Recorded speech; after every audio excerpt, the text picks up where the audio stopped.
না হচ্ছে উনি দিয়ে দিবে, বুঝতে পেরেছি। এই যে চা কার, এই যে চা চা। আমি না দুনিয়াতে একমাত্র আল্লাহ ছাড়া আর কাউকে ভয় পাই না, ঠিক আছে? মানুষকে তো জীবনও না। হ্যাঁ, তো হচ্ছে আমি ভয় পেয়ে তো চললে আমি এখানে মিডিয়ার সামনে এত খোলাসা করে কথা বলতে পারতাম না, ঠিক আছে? যা যা বলেছি আজ অবধি, কারণ প্রত্যেকটা মানুষ প্রত্যেকটা জায়গায় তার সাহসের সাথে এগিয়ে যেতে হবে। প্রত্যেকটা মানুষ প্রত্যেকটা জায়গায় হচ্ছে এগিয়ে যেতে হবে, প্রতিবাদ করতে হবে, এটা হওয়া উচিত। আর প্রত্যেকটা মানুষ প্রত্যেকটা জায়গায় প্রতিবাদ করলে অবশ্যই হচ্ছে সবাই সব দিকে ভালো থাকবে, দেশটাও ভালো থাকবে, দেশের মানুষ ভালো থাকবে, দেশটা এগিয়ে যাবে। আমার কাছ থেকে 20 টাকা নেয়। এই নেন, এবার আমাকে 100 টাকা ভাঙতি দেন, 10 টাকার নোট দেন।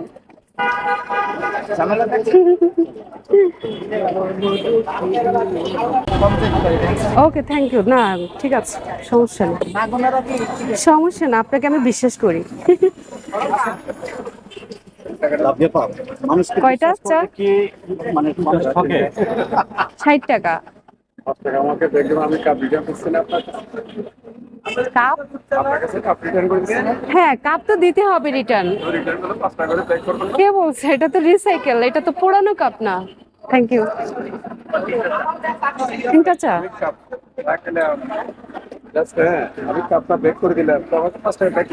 আপনি বলেন, উত্তর দিয়ে দেন।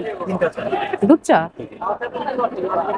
হচ্ছে কি ওখানেও কিন্তু পাউডার এক্সিস্ট করে, আমি পাউডার ছাড়া। আচ্ছা, ওইটা পাউডার দিলে আপনি খুবই মজা পাবেন, কিন্তু আমি পাউডার দিই না, পাউডার ছাড়া রটা, এই জন্য এটা এত টেস্টি পাবেন না। গরম? আরো গরম বাবারে। না, হিট বেশি।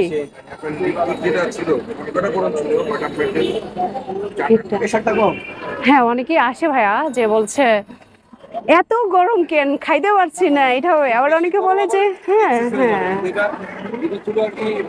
আচ্ছা আচ্ছা আচ্ছা আচ্ছা আচ্ছা, ওকে, ওয়েলকাম। আচ্ছা লাভলি আপা, আপনি বিশেষ করে চার দোকান দেওয়ার পর মানে এত বিতর্ক সৃষ্টি হচ্ছে কেন? হচ্ছে কেন?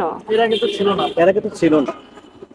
কেন ছিল না, এখন কেন হচ্ছে? অনেকে অভিযোগ মানে তুলছে যে এখানে অনেক যুবকদের অনেকের আড্ডা স্থল। হ্যাঁ, এটা চায়ের দোকান, এখানে হ্যাঁ জোয়ান বুড়ো ছোট বড় সকলে আড্ডা দিতে আসবে। এই যে আপনারাও আসছেন, মানে কোনো ব্যাপার না, চায়ের দোকানে তো এরকম আড্ডা হবে, এটা স্বাভাবিক। ভাঙতি নাই তো, এটা বলছি। আপনার কাছে আছে? এই দেন তো ভাইয়া, ওনার কাছে আছে, ভাঙতি আছে।